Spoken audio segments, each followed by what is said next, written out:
मेरा नाम खुशबू है।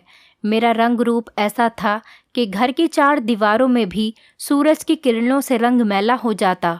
भगवान की कृपा है कि मुझ पर किसी की गंदी नज़र नहीं पड़ी थी। जिस समय मैं इंटर कर रही थी, हम शहर में रहते थे। मैं अपना फेस कवर करके ही कॉलेज जाती थी। वैसे तो मेरे घर में किसी बात की पाबंदी नहीं थी, मैं खुद ही अपनी मर्जी से ऐसा करती थी। मेरी दोस्तें भी अक्सर मेरे घर आती जाती रहती थीं और मैं भी उनके यहाँ पर चली जाया करती थी। मेरे माता पिता ने मुझे ज़्यादा आज़ादी तो नहीं दी थी, लेकिन मेरे ऊपर ज़्यादा रोक टोक भी नहीं लगाते थे। हमारे यहाँ लड़कियाँ अकेले बाज़ार नहीं जा सकती थीं। मेरे पिताजी जॉब करते थे और मेरी माँ घर में बच्चों को ट्यूशन पढ़ाया करती थी। क्योंकि हम एक छोटे से शहर में रहते थे, इसीलिए हमारे शहर में कोई गर्ल्स कॉलेज नहीं था। इसी वजह से इंटर के बाद मैं अपने घर पर ही बैठ गई। मुझे इस तरीके से घर पर रहने से घुटन महसूस हो रही थी। मैं चाहती थी कि मैं अपनी आगे की पढ़ाई करूं, लेकिन मैं पढ़ नहीं सकती थी। लेकिन मैंने अपने पिताजी से ज़िद कर करके प्राइवेट फॉर्म भर दिया और फिर बीए कर लिया। मैं चाहती थी कि मैं आगे और ज़्यादा पढ़ूं, लेकिन ऐसा मुमकिन नहीं था। इसीलिए मैंने सोचा घर बैठने से बेहतर है क्यों ना मैं किसी स्कूल में टीचर की जॉब ही कर लूं। लेकिन इस मामूली जॉब के लिए भी किसी बड़े आदमी की सिफारिश की ज़रूरत थी। मैंने अपने पिता से इस बारे में बात की तो वो मान गए और कहने लगे कि ठीक है, मैं चौधरी साहब से बात करता हूँ। वो हमारे इलाके के एक बहुत बड़े ज़मींदार थे। यहाँ पर उनकी बहुत ज़्यादा चलती थी। वो पॉलिटिक्स में भी थे और यहाँ पर किसी की भी जॉब के लिए उनका आशीर्वाद लेना ज़रूरी था। मेरी माँ ने कुछ समय चौधरी साहब के छोटे भाई को ट्यूशन पढ़ाई थी। इसी वजह से वो हम लोगों को बहुत अच्छे से जानते थे और हमारी बहुत इज्जत भी करते थे। पिताजी को पता था कि वो हमारी ज़रूर मदद करेंगे और मुझे जॉब मिल जाएगी। आज भी मुझे वो दिन याद है जब मैं पहली बार चौधरी साहब के घर पर गई थी। तो मैंने एक चादर से अपना फेस कवर कर रखा था। सिर्फ मेरी आंखें ही दिख रही थी और मैं उनके आलीशान घर को बहुत हैरत से देख रही थी। उनका घर किसी महल से कम नहीं था। उनका घर बहुत खूबसूरत बना हुआ था। नौकरों की तो उनके घर में रेल पेल थी और वो किसी रोबोट की तरह इधर से उधर जल्दी जल्दी काम कर रहे थे। लेकिन अजीब बात मुझे ये लगी कि उनके घर में कोई औरत मुझे नज़र नहीं आई। फिर उनके घर की एक नौकरानी ने हमें एक कमरे में बिठा दिया। थोड़ी देर बाद चौधरी साहब आ गए। उनको देखकर तो मैं हैरान रह गई, क्योंकि वो बहुत ज़्यादा हैंडसम दिख रहे थे। उनको देखने से ही पता चलता था कि इलाके में उनका कितना रोब होगा। उनकी पर्सनैलिटी ही ऐसी थी। वो कोई ज़्यादा उम्र के आदमी नहीं थे, वो एक सेहतमंद आदमी थे। उनके चेहरे से सुर्खी छलक रही थी। उनके कपड़े भी बहुत अच्छे थे। जैसे ही वो कमरे में आए, पूरा कमरा खुशबू से महक गया और ये खुशबू उनके अंदर से आ रही थी। ये ऐसा समय था जिसने पहली नज़र में ही मुझे उनका दीवाना बना दिया था। मैंने अपना फेस नहीं खोला। मैं बहुत गौर से उस शहजादे को देख रही थी जिनको सब लोग यहाँ चौधरी साहब कहते थे। उन्होंने सिर्फ एक बार ही नज़र भरकर मुझे देखा था और मेरे पिताजी से नौकरी की सिफारिश ले ली। मैंने अपना चेहरा छुपाया हुआ था। उन्होंने पिताजी से कहा कि आप बेफिक्र रहें, आपकी बेटी को ये नौकरी मिल जाएगी।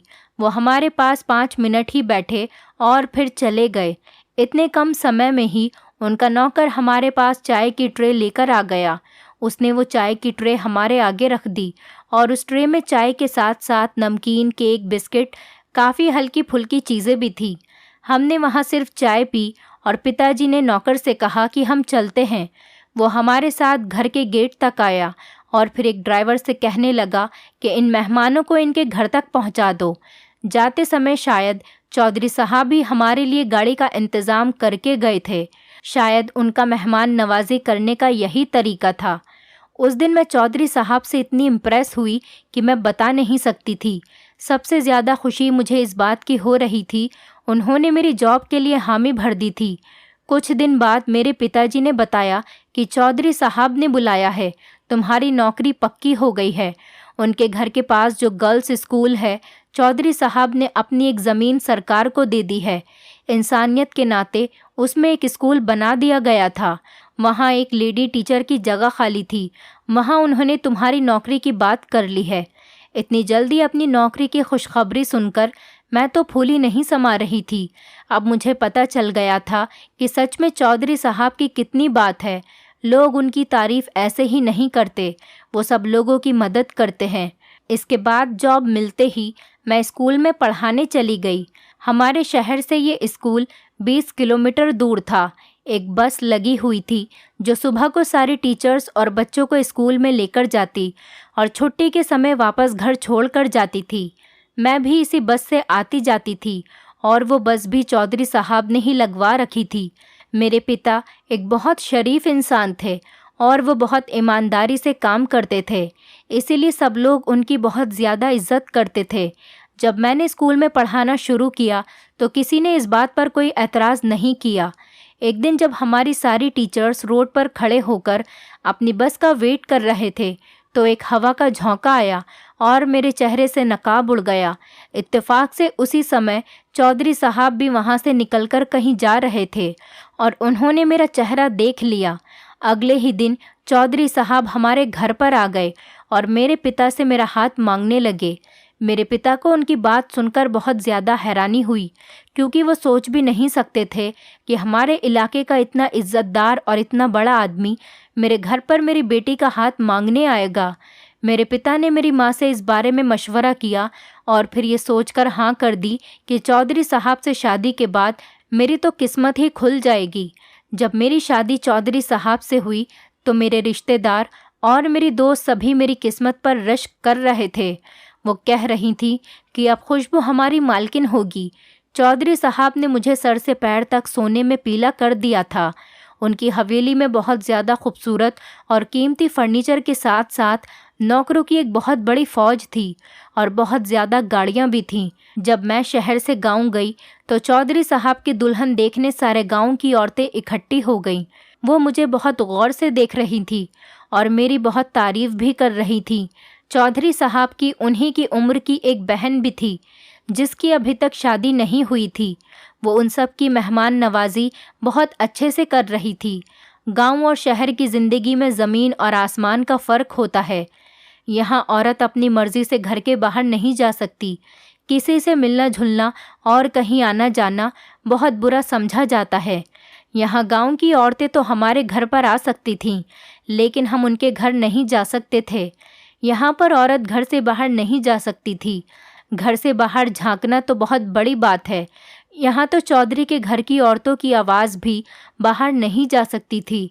हर बात पर ही पाबंदी थी।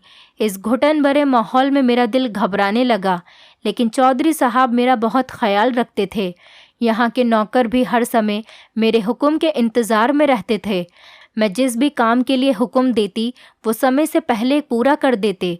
धीरे धीरे मेरे पति की मोहब्बत मेरे दिल में आने लगी और मैंने उनकी हवेली को एक खूबसूरत स्वर्ग बना दिया। इस स्वर्ग में सिर्फ मेरा हुक्म चलता था। मैं यहाँ की मलिका थी और चौधरी साहब यहाँ के राजा थे। उनकी इतनी ज़्यादा मोहब्बत ने मेरे सोए हुए अरमानों को जगा दिया। मैं पूरी तरह उनकी हो चुकी थी। अब मैं उनके बिना और वो मेरे बिना जीने का सोच भी नहीं सकते थे। चौधरी साहब मुझे अच्छी अच्छी जगह पर घुमाया फिराया करते थे। वो मुझे दूसरे शहर भी घुमाने लेकर जाया करते थे। मेरी हर चीज़ का ख्याल रखते थे, लेकिन इस गांव की पाबंदियां बहुत कड़ी थीं। यहाँ तक कि हमारे घर पर शहर से मेरी कोई दोस्त भी मुझसे मिलने नहीं आ सकती थी। अजनबियों की तरह मैके वाले भी डरे डरे रहते थे। बस थोड़ी देर के लिए ही मुझसे मिलने आते और जब मैं कहती कि मुझे अपने माता पिता से मिलना है तो 6 महीने बाद चौधरी साहब गाड़ी पर पर्दे लगवाकर गाड़ी खुद ड्राइव करके मुझे ले जाते। मैं अपने माता पिता के घर कुछ ही देर बैठती और वापस आ जाती। जब मेरी छोटी बहन की शादी हुई तो मुझे मेरे माता पिता के घर सिर्फ एक दिन ही रहने की इजाज़त मिली थी। ऐसा लगता था जैसे मैं यहाँ कोई कैदी हूँ और जैसे ही मुझे मौका मिलेगा मैं यहाँ से भाग जाऊँगी। इन लोगों को शायद इसी बात का डर था।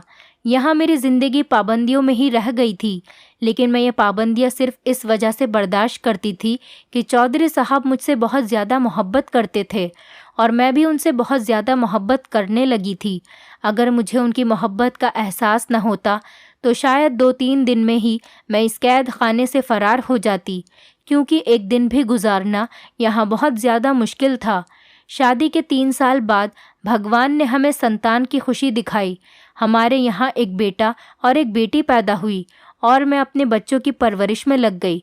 कुछ साल बाद जब मेरी दूसरी बेटी हुई तो चौधरी साहब कुछ अलग अलग से रहने लगे और ज़्यादातर समय अब वो बाहर ही बिताने लगे।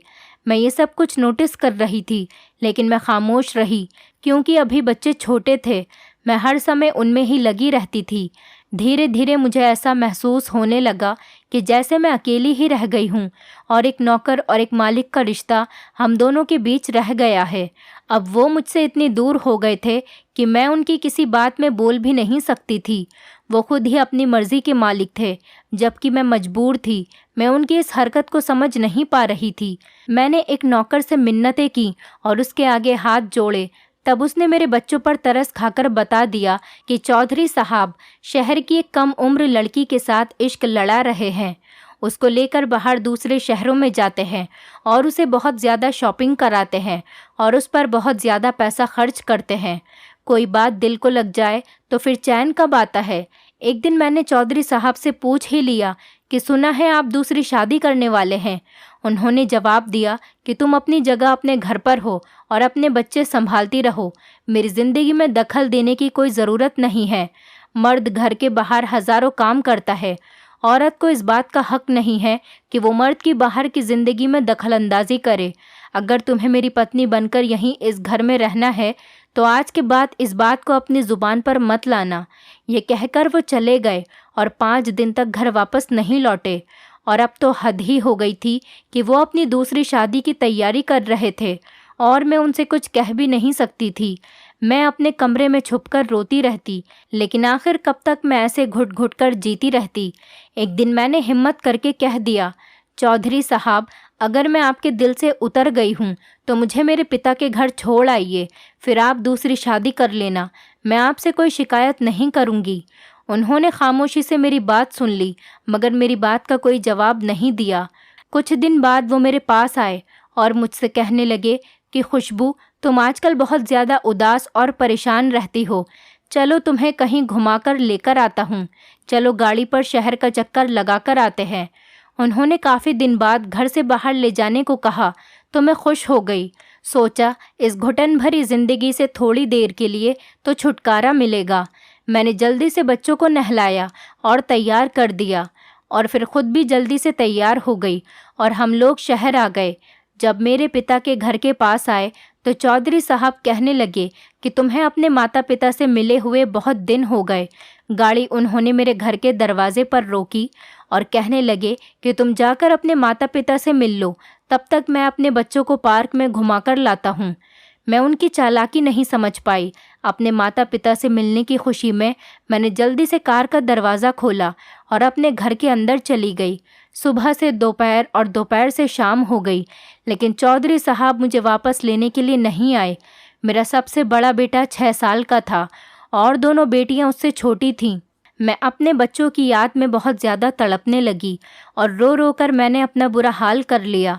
जैसे जैसे समय बीतता जा रहा था, मेरी हालत भी ख़राब होती जा रही थी। मेरे माता पिता मुझे तसल्ली देते हुए मुझसे कहते कि अभी बच्चे छोटे हैं, वो उन्हें लेकर कहाँ जाएगा। तुम देखना, एक दिन वो खुद आकर तुम्हें ज़रूर लेकर जाएगा। तुम सब्र करो। लेकिन कोई माँ अपने बच्चों के लिए कैसे सब्र कर सकती है? वो एक पल भी अपने बच्चों से दूर कैसे रह सकती है? खैर, एक दिन जब मेरे पिताजी गांव गए तो पता चला कि चौधरी साहब अपनी दूसरी शादी कर रहे हैं। मेरे पिताजी समझ गए थे कि उन्होंने मुझे घर से किस वजह से निकाला था, ताकि इसके रोने धोने से उनके रंग में भंग न पड़ जाए। मेरे पिताजी ने मुझसे कुछ भी नहीं छुपाया और मुझे बता दिया कि चौधरी साहब तुमसे छुपकर दूसरी शादी कर रहे हैं और तुम्हारे बच्चे उसकी बहन के पास हैं। जब उसका अपनी नई शादी से दिल भर जाएगा, फिर वो तुम्हें आकर खुद ही ले जाएगा। अगर तुम चुप रहोगी तो तुम्हें अपने साथ ले जाएगा और अगर तुमने उसको रोकने की कोशिश की तो वो जो चाहे फैसला करेगा। मैंने भी अपने दिल में ठान ली थी कि मैं खामोश नहीं रहूंगी, अपने हक के लिए ज़रूर लड़ूंगी, क्योंकि मैं इस गांव की घुटन भरी ज़िंदगी को उसकी मोहब्बत की वजह से ही बर्दाश्त कर रही थी। मगर अब जब हम दोनों के बीच में मोहब्बत ही नहीं रही तो वहाँ रहने का क्या फ़ायदा। 2 महीने बहुत ही मुश्किल से गुजरे थे। फिर एक दिन चौधरी साहब हमारे घर पर आए, लेकिन वो अपने बच्चों को साथ नहीं लेकर आए थे। मैंने उनसे पूछा कि बच्चे कहाँ हैं, तुम उन्हें अपने साथ क्यों नहीं लेकर आए? तो वो कहने लगे कि तुम बच्चों के पास चल रही हो, मैं तुम्हें लेने के लिए आया हूँ। तुम मेरे दूसरे घर में मेरी दीदी के साथ रह लेना। क्योंकि आपकी हवेली में मेरी सौतन का सामान सज गया है। हाँ, समझ लो ऐसा ही है। ये मेरी बेइज्जती थी। एक तो मैं उनकी बीवी बनकर उनकी इज्जत का ख्याल करती थी और उस घुटन भरी माहौल में जी रही थी, और उनके 3 बच्चों की माँ थी। मैंने भी उनसे साफ साफ कह दिया कि जो मेरा घर है मैं वहीं रहूंगी जहां मैं पहले रहती थी, और बच्चे भी मेरे साथ वहीं पर रहेंगे, वरना। उन्होंने मुझसे पूछा, वरना तुम क्या करोगी? मैंने भी कह दिया, वरना मैं आपके साथ नहीं जाऊंगी, बस मेरे बच्चे आप मुझे यहाँ दे जाइए। उन्होंने मुझसे कहा कि एक बार और सोच लो, ये बहुत बड़ा फैसला है। ऐसा न हो कहीं तुम अपनी ज़िद की वजह से हम सब से दूर हो जाओ। मैंने उनसे कहा कि दूर तो मैं हो चुकी हूँ, अब और कितनी दूर हो सकती हूँ। उन्होंने भी मुझसे कहा ठीक है। उन्होंने एक बार भी मुझे मनाने की या समझाने की कोशिश नहीं की और वो चले गए। फिर वो कभी दोबारा नहीं आए। मैं अपने बच्चों के लिए तड़पती रहती, रोती रहती, लेकिन उधर से कोई भी खबर नहीं आती। बिल्कुल खामोश थी। मैं बहुत ज़्यादा परेशान रहती। जब मेरे पिता ने मुझे इतना परेशान देखा तो मेरे चाचा से मशवरा किया, जो शहर में रहते थे, वो वकील थे। उन्होंने कहा कि बच्चों के लिए कोर्ट में अपील करते हैं ताकि वो बच्चों की माँ को उनसे दूर न रख सके। इतने छोटे बच्चे तो कानूनन माँ से दूर नहीं रखे जा सकते। पिताजी चाचा के कहने में आ गए और कोर्ट से बच्चों की कस्टडी का केस कर दिया। जब चौधरी साहब के पास नोटिस भेजा तो उन्होंने बदले में मुझे तलाक के पेपर भिजवा दिए। जल्दबाजी की वजह से मेरे सारे रिश्ते टूट चुके थे। अब मैं हाथ मलती रह गई। मैं सोच रही थी कि काश मैं ये कदम न उठाती तो चौधरी साहब किसी दिन ज़रूर मुझे लेने आ जाते। जब नई शादी का बुखार उनसे उतर जाता तो उन्हें मेरी अहमियत का पता चल जाता, और उनकी नज़रों में तो मेरी अहमियत और ज़्यादा होनी चाहिए थी, क्योंकि मैं उनके 3 बच्चों की माँ थी। मगर मैंने जल्दबाजी में सब कुछ गंवा दिया था। मुझे पता नहीं था कि यहाँ कानून सिर्फ किताबों में ही पाया जाता है। आम जिंदगी में औरत को कब इतनी आसानी से अपना हक मिलता है। जब मुझे बच्चों की जुदाई में रहकर दौरे पड़ने लगे तो चाचू ने अदालत में चौधरी साहब पर बच्चों की कस्टडी मुझे मिल जाने का केस फाइल कर दिया। अभी केस चल ही रहा था कि एक दिन भगवान की मर्जी से मेरे पिताजी को हार्ट अटैक हुआ और वो इस दुनिया से चले गए। अब हमारा कोई सहारा भी नहीं रहा था, और केस हारने की सबसे बड़ी वजह यही बनी मेरा बेटा राहुल, जो अभी 7 साल का हो गया था, और मेरी सारी उम्मीदें उसी से जुड़ी थीं। उसकी भोली भाली सूरत मेरी खुशियों की वजह थी। मैं उसे कैसे भूल जाती। उस दिन मेरे ऊपर कयामत टूट पड़ी जब अदालत ने फैसला किया कि चौधरी साहब अपने बेटे राहुल को रखने का ज़्यादा हकदार है। फैसले में ये वजह बताई गई कि राहुल की मां की जिम्मेदारी उठाने वाले उसके बाप का देहांत हो चुका है और उसके घर में कोई दूसरा आदमी कमाने वाला नहीं है। उसकी मां की भी डिवोर्स हो चुकी है और वो कोई नौकरी भी नहीं करती, जबकि बच्चों का बाप एक खुशहाल ज़मींदार और इज़्ज़तदार और अमीर आदमी है। समाज में उसकी बहुत इज्जत है। वो अपने बेटे की परवरिश बहुत अच्छे से कर सकता है। इसके अलावा वो अपनी हैसियत की वजह से उसको पढ़ाई लिखाई भी अच्छी जगह करवा सकता है। तो बाप के पास बेटे का फ्यूचर अच्छा रहेगा, और इनकी माँ बच्चों को गरीबी के अलावा और कुछ नहीं दे सकती। अगर बच्चियाँ चाहें तो कुछ दिनों के लिए अपनी माँ के पास रह सकती है।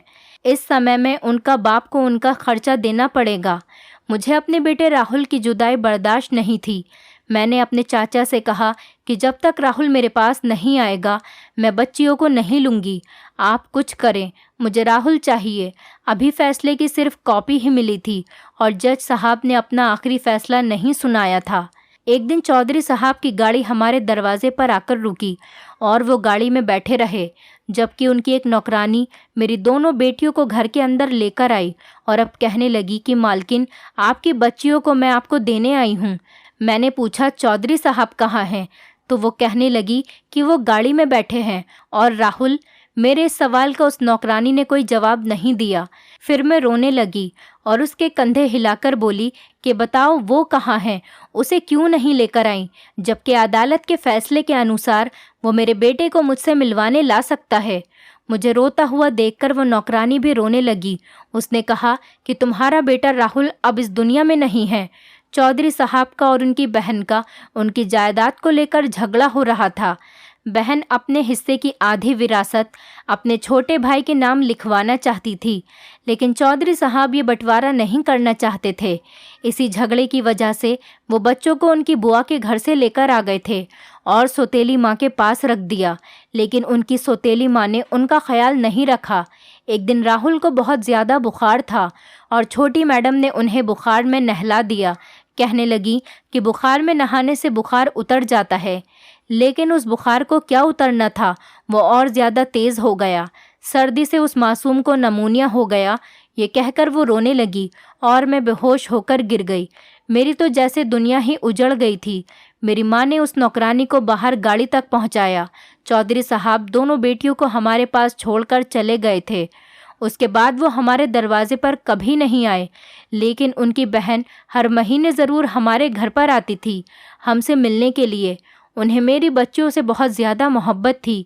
उन्हीं की बहन से मुझे पता चला कि चौधरी साहब की दूसरी पत्नी के तौर तरीके अच्छे नहीं थे। वो ख़ानदानी पत्नियों की तरह नहीं थी। उसके अंदर बिल्कुल भी सब्र नहीं था। वो हमारे घर के रीति रिवाज को नहीं मानती थी। मेरे बच्चों के साथ उसका बर्ताव भी अच्छा नहीं था। उनका बिल्कुल भी ख्याल नहीं रखती थी। चौधरी साहब उससे बहुत ज़्यादा नाराज़ रहने लगे और जब राहुल का देहांत हो गया तो उन्होंने उसी को इसका जिम्मेदार ठहराया और दूसरी पत्नी को तलाक दे दी। उन्हें पछतावा होता था कि उन्होंने जो कुछ भी तुम्हारे साथ किया है, तुम्हें घर से निकाला और बच्चों को तुमसे दूर कर दिया, शायद ये सब उसी वजह से हुआ है। मैं बदनसीब अपने भगवान से पूछती थी कि आखिर मेरा क्या कसूर था कि मैं अपने बेटे को आखिरी बार भी नहीं देख सकी। इस सब के 1 साल बाद ही चौधरी साहब ने तीसरी शादी कर ली। ये औरत उन्हीं के ख़ानदान की थी। उनकी किसी रिश्तेदार की कोई रिश्तेदार थी। लोग उसकी बहुत तारीफ़ करते थे। कहते थे कि चौधरी साहब की तीसरी पत्नी असल में वो औरत है जो उसके लिए बनी है। इस औरत के मुंह में तो ज़बान भी नहीं थी। उसका दिल बहुत ही अच्छा है और वो सबसे बहुत अच्छे से मिलती जुलती है। भगवान ऐसी पत्नी हर ज़रूरतमंद आदमी को दे। बच्चियां 12 साल की उम्र तक मेरे पास ही रहीं। फिर चौधरी साहब उनको ले गए, क्योंकि वो कानूनन बस इतनी उम्र तक ही मेरे साथ रह सकती थी। मैंने भी कोई ज़िद नहीं की। मेरी माँ ने भी मुझे समझा दिया था कि बेटियां बाप के पास ही सही रहती हैं। ज़माना ख़राब है। जवान बच्चियों को पढ़ाना लिखाना और शादियां करना ही एक तलाकशुदा औरत के बस की बात नहीं है। और हमारे घर पर तो कोई मर्द भी कमाने वाला नहीं है, तो अच्छे घरानों में उनकी शादियां कैसे कर पाओगी? अगर इनको अपनी माँ से मोहब्बत होगी तो शादी के बाद ये ज़रूर तुमसे मिलने आएंगी। मेरी माँ ने बिल्कुल ठीक कहा था। चौधरी साहब के घर पर उनकी पढ़ाई का इंतज़ाम हुआ और उनकी पढ़ाई पूरी होने के बाद एक अच्छे भले ख़ानदान में उनकी शादियां कर दी। वो आज अपने घरों में अपने पतियों के साथ बहुत ज़्यादा खुश थीं। आज उनके पास बच्चे भी हैं। उनके पतियों की भी समाज में इज्जत है और एक बहुत बड़ा मकाम है। वो कभी कभी मुझसे मिलने आती हैं और मुझे भी अपने घर पर लेकर जाती हैं। मेरी बच्चियों को उनके बाप के पास चले जाने के बाद मेरे चाचा मुझे और माँ को अपने घर ले गए थे। उन्होंने मेरी दूसरी शादी के कई जतन किए, लेकिन मैंने इनकार कर दिया, क्योंकि दूसरी शादी करके मैं अपनी बेटियों को नहीं खोना चाहती थी। अगर मैं दूसरी शादी कर लेती तो मेरी बेटियां मुझसे रिश्ता ख़त्म कर देती। वो मुझसे मिलने को तड़पती रहती और उनके पति उन्हें मुझसे मिलने नहीं देते और ना ही मुझे उनके घर जाने की इजाज़त होती। मैंने अपनी बेटियों से रिश्ता रखने की खातिर अपनी ज़िंदगी की कुर्बानी दे दी और मुझे इस कुर्बानी पर कोई दुख नहीं था। मेरी माँ के देहांत के बाद मेरी बेटियों ने मुझे अकेला नहीं छोड़ा। वो मुझे अपने घर ले गईं। मेरी दोनों बेटियों के पति भी बहुत अच्छे थे और मेरी बहुत इज्जत करते थे। दोनों की शादी एक ही घर में हुई थी।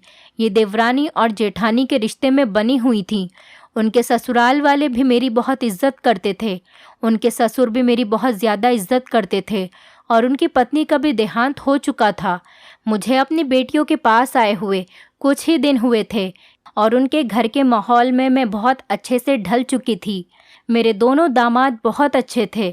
उन्होंने मुझे अपनी माँ का दर्जा दिया और हम सब उनके ही घर में एक साथ हंसी खुशी रहते हैं। मेरी बेटियों ने और मेरे दामाद ने मुझे सहारा दिया।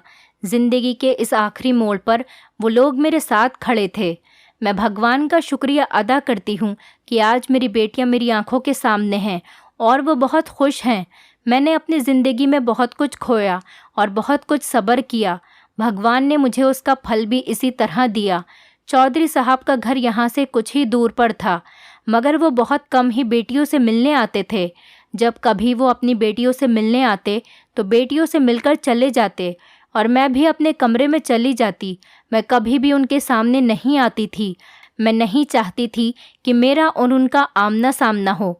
उम्र के इस आखिरी हिस्से में भगवान ने मुझे इतनी ज़्यादा खुशियाँ दे दी थीं। इसी वजह से मैं हर समय भगवान के आगे हाथ जोड़ती रहती और उसका शुक्रिया अदा करती रहती थी। दोस्तों, उम्मीद करती हूँ आपको हमारी कहानी पसंद आई होगी। कहानी पसंद आई है तो वीडियो को लाइक करें, चैनल पर नए हैं तो चैनल को सब्सक्राइब करें और हाँ, नोटिफिकेशन बेल को ज़रूर दबाएं ताकि अगली अपडेट सबसे पहले आपको मिले।